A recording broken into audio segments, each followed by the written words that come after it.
still remember, you said that all these efforts at reform in a sort of democratic country will always fail because those reforms put certain laws in effect, but they never take away the money and the power from the elite establishment. And so 10 years, 20 years, 30 years, they undo them all, and you're in the same position again. It happened here, it happened in every single democratic in Chile, Guatemala, Nicaragua. Mexico, absolutely, absolutely.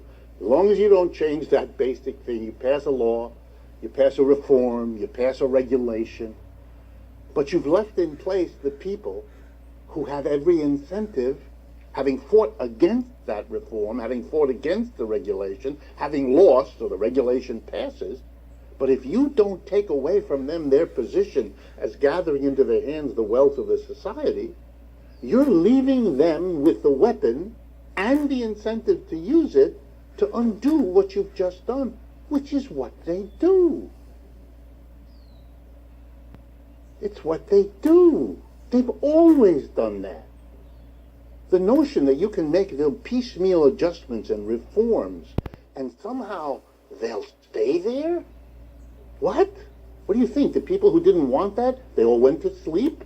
They all said, gee, we lost, so that's it. We won't try again? No, guess what? They know very well that a regulation passed is not a regulation enforced.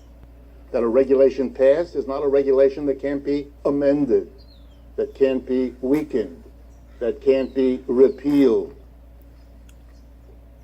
In 1933, after the worst collapse of capitalism in its history, we passed a banking act. Glass-Steagall, it was called. It prevented commercial banks from risky investments with depositors' money, because that was considered to have the banks, not for 1 minute, they fought against it. They were defeated because of the mood of the country in 1933, which was very anti-capitalist and even more anti-bank, even more than what this country is now.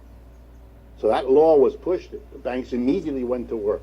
First, they evaded it. They set up banking subsidiaries in the Caribbean that weren't subject to American law, so they could do it, and then this and that, and then they weakened it.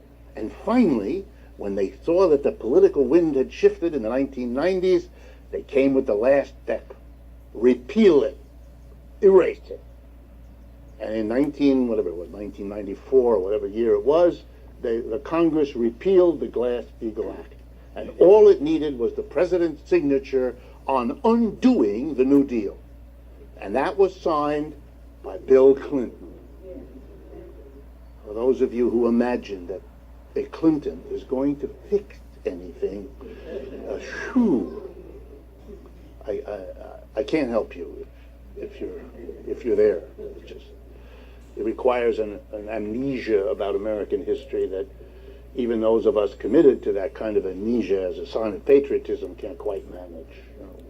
Not so easy. So we will see. Let me turn